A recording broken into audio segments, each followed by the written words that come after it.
Hey guys, it's Vic. I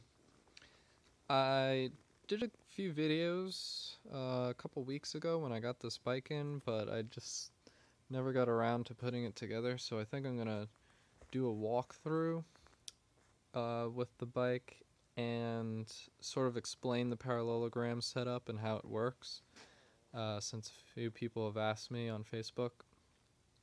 So, I guess first things first, I'll start from the front to the back, try and make it pretty brief, pretty simple, pretty quick.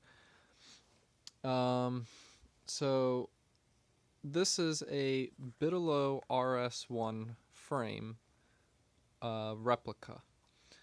The original frames in France were steel. The dimensions were pretty much exactly the same.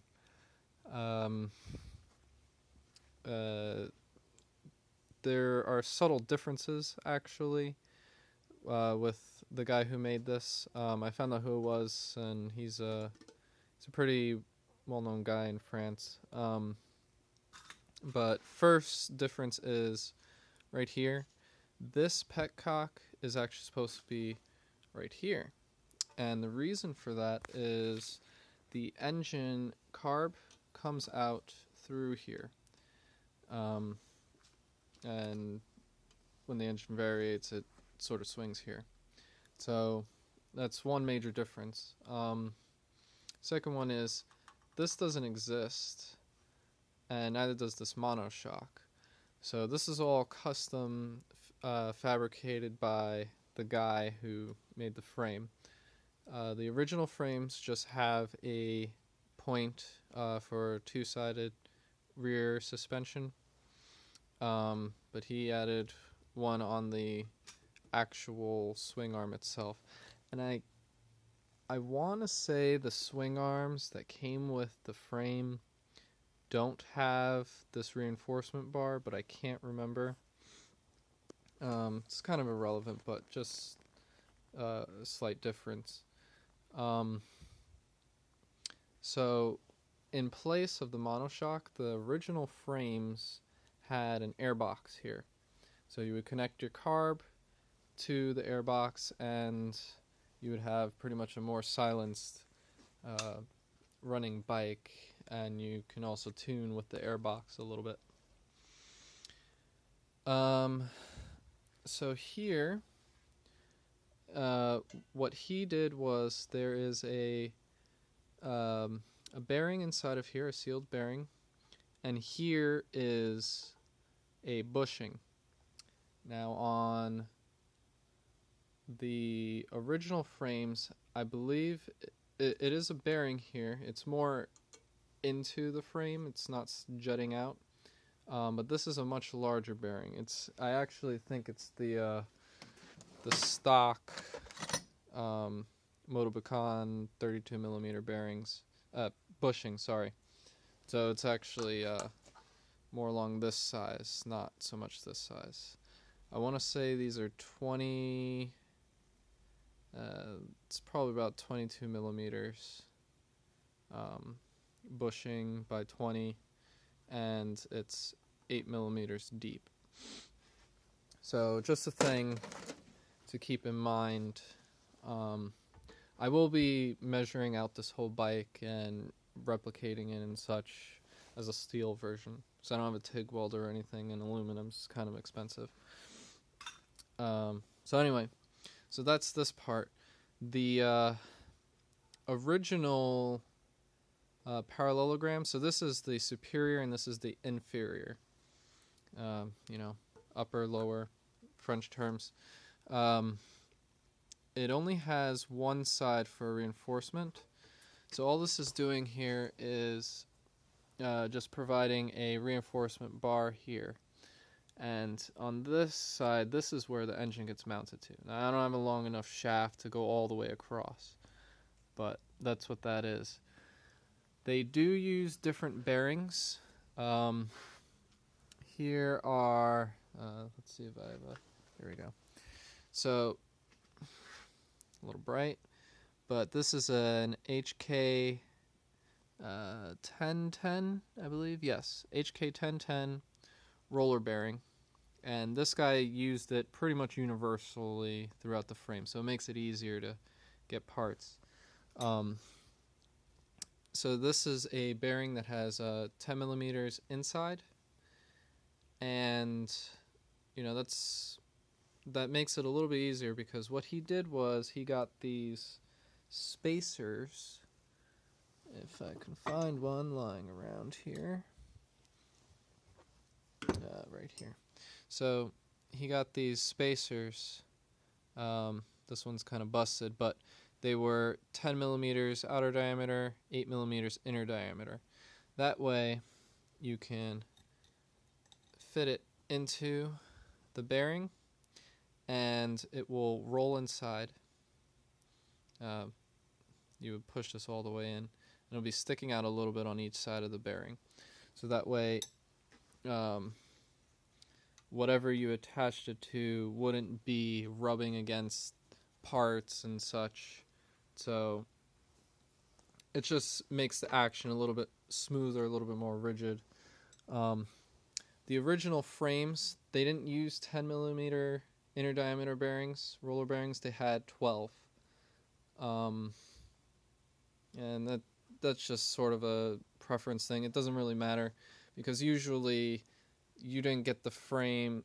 You got the frame with the parallelogram setup, or you made your own parallelogram setup, because they constantly had crazy different engines and stuff. So anyway, I was kind of curious about this part. The lower brackets, it looked like he welded them and set it up so that way it would be on the inside, these brackets.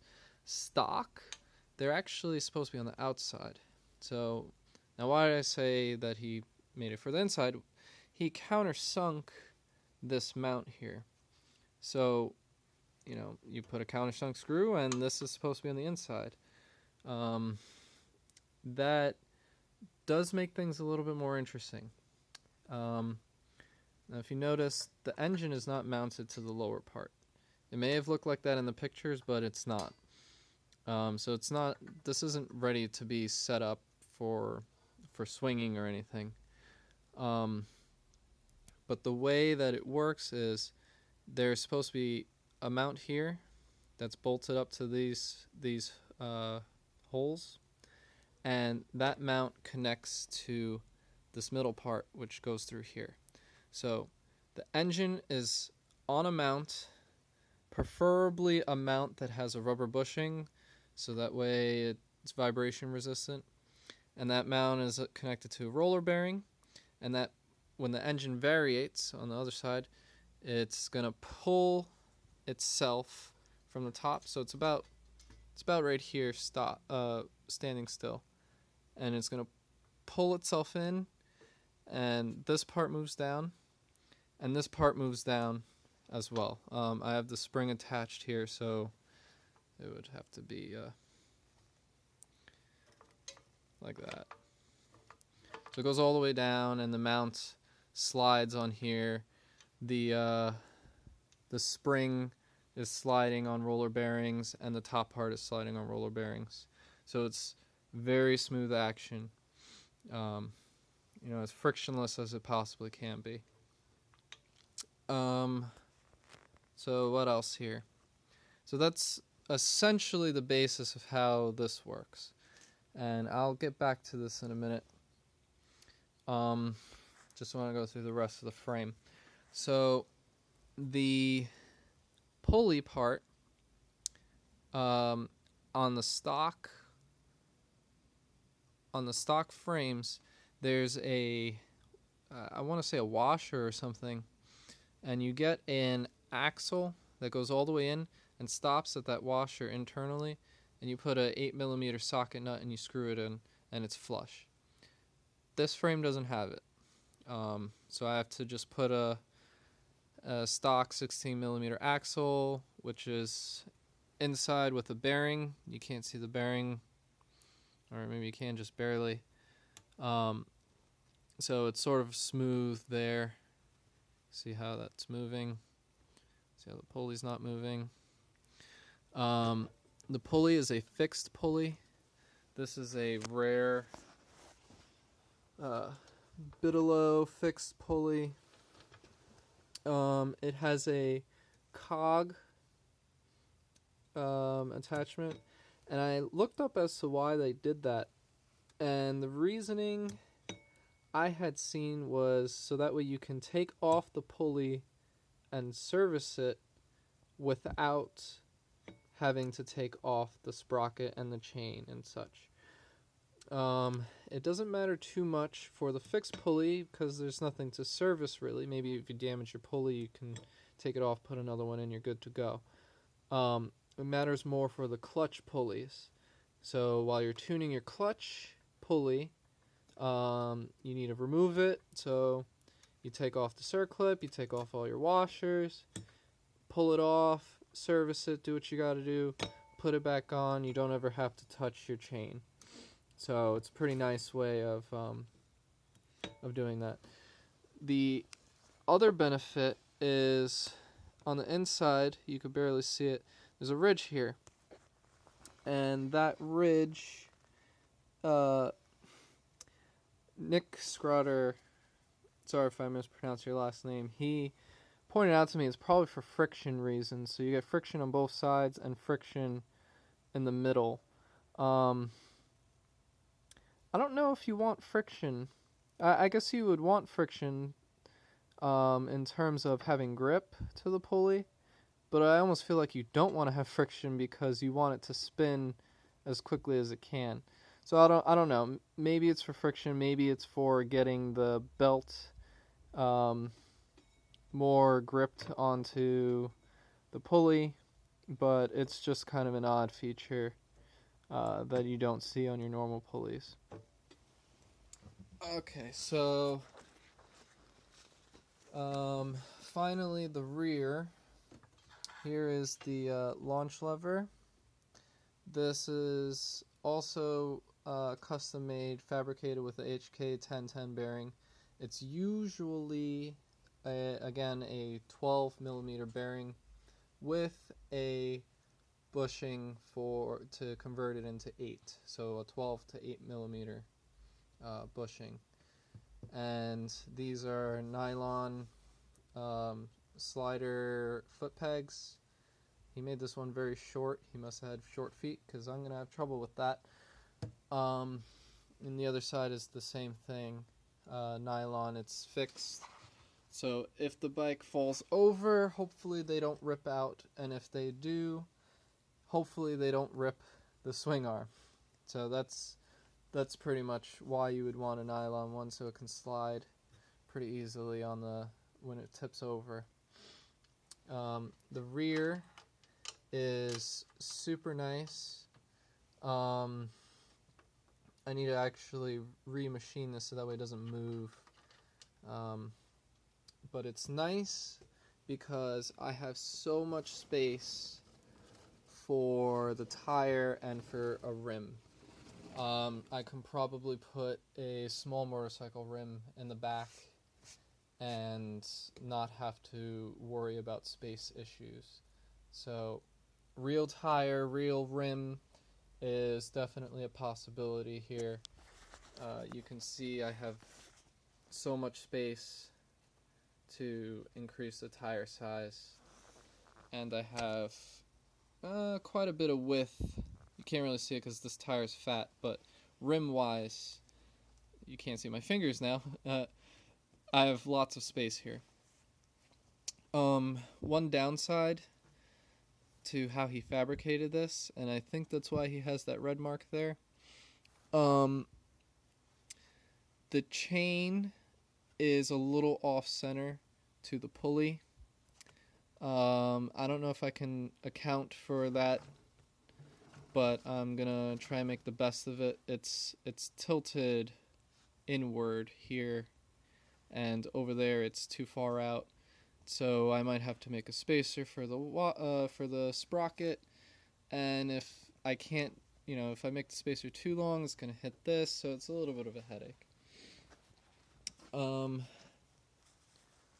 So there's a bearing here for the swing arm axle. I can't really find pictures that either show if the stock had a bearing or not. I've seen both a bearing and a bushing. I've seen the bearing in the swing arm, I've seen a bushing in the swing arm, I've seen bearing or a bushing in the axle area, so I guess it's really just up to the person who bought the frame and whatever they wanted to do with it.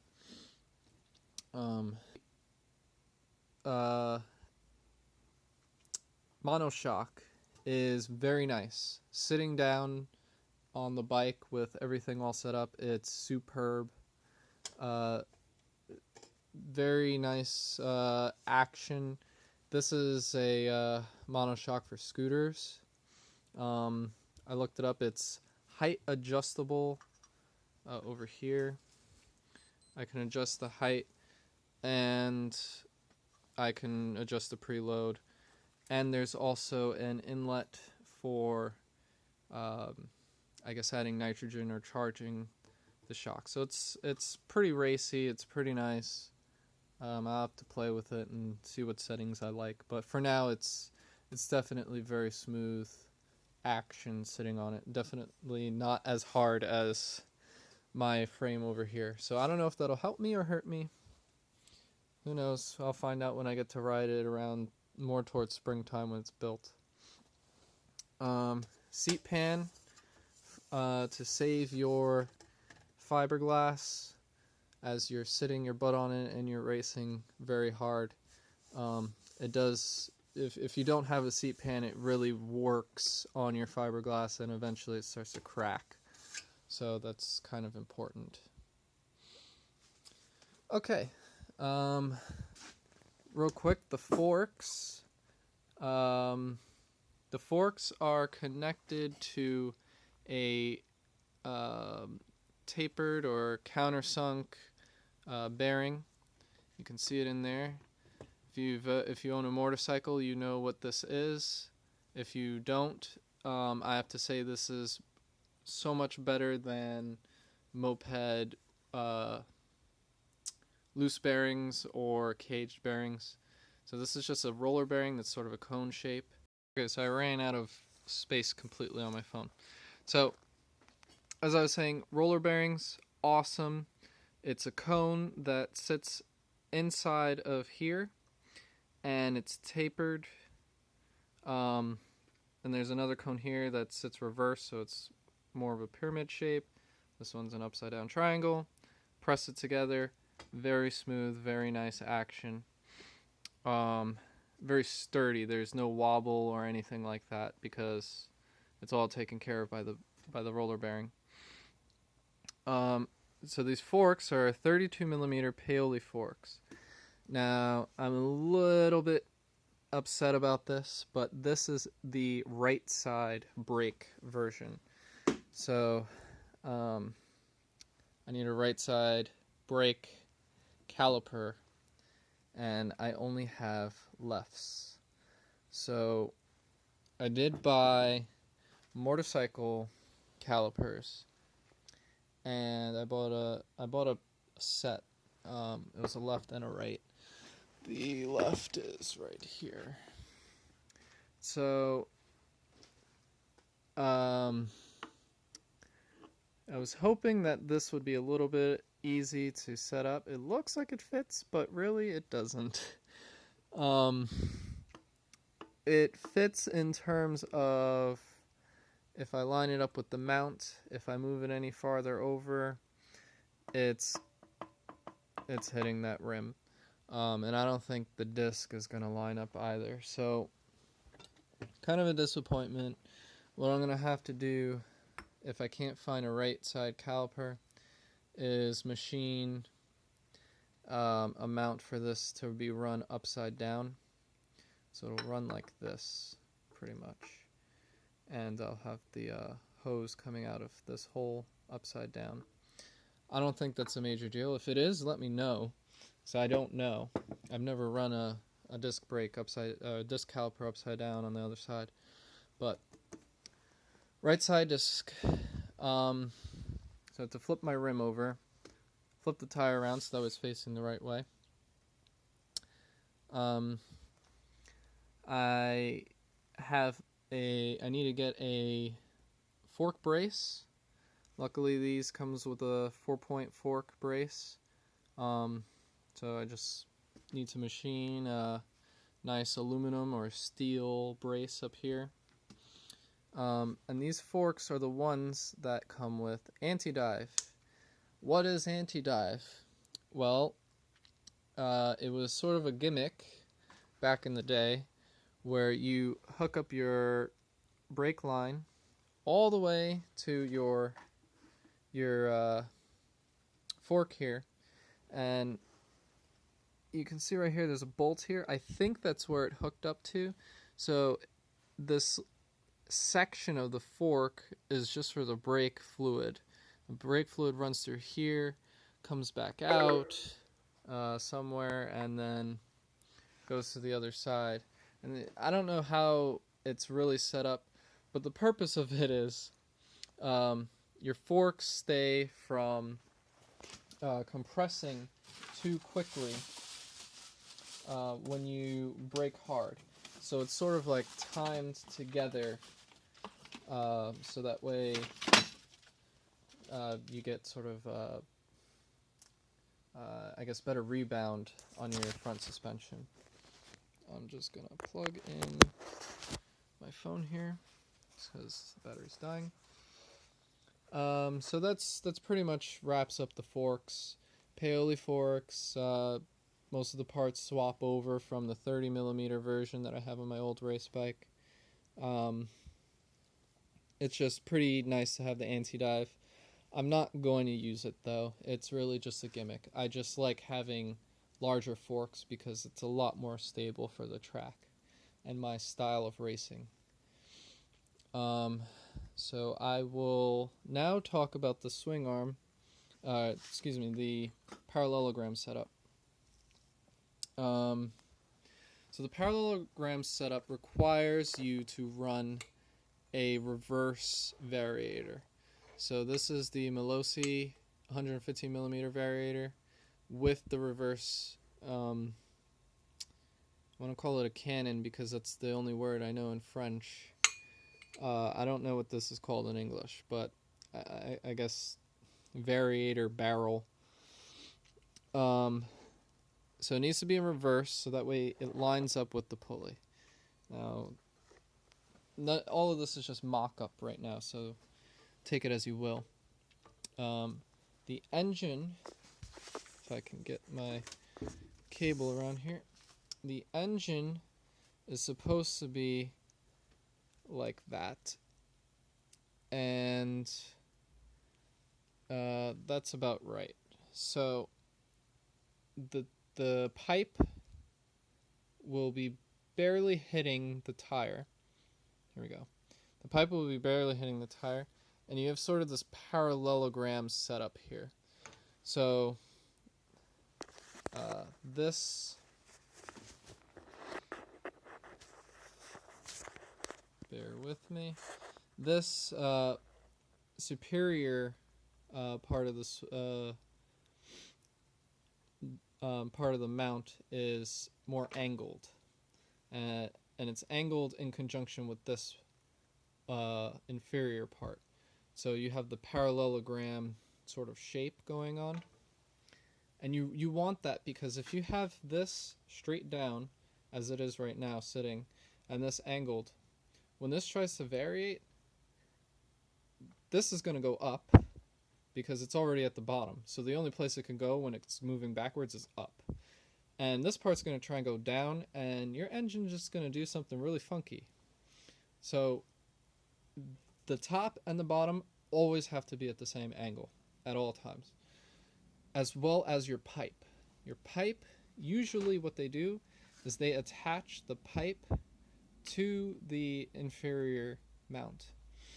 You can also attach the pipe to this position here, but you have to make a swing arm that lines up basically at almost the same angle as the two engine mounts. So the ultimate benefit of having a parallelogram setup, or really the point of it all, is you're not going to be using a ball joint. I only have a ball joint here because, again, this is a mock-up.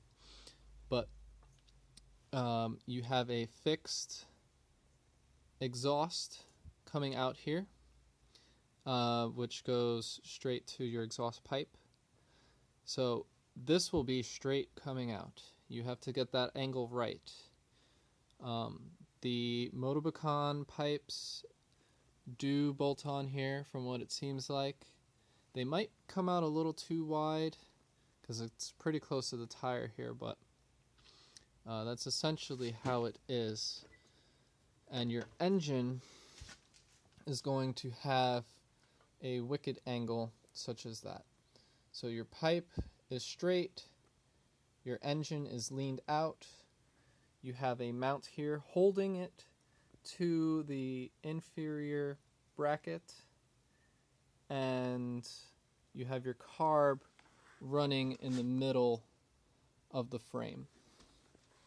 You can probably run off the side, but there's no room for this frame. So if you're going to make a custom one, take that into account. So as the engine moves down, or fully variates, this part swings down like that. The engine at no point moves from this angle. The only thing that changes angle is the brackets, is the mounts. So this is moving down. At the same time this one's moving down. So both of these are moving at the same time because this is attached to the engine, just like that. So that's essentially how it's going to be moving. Let's pretend that the inferior bracket is moving as well. So you can see this is how it goes. Once I get a mount that I'm satisfied with, and I get a new bearing here because this one is broken. You can see that it's broken on the side.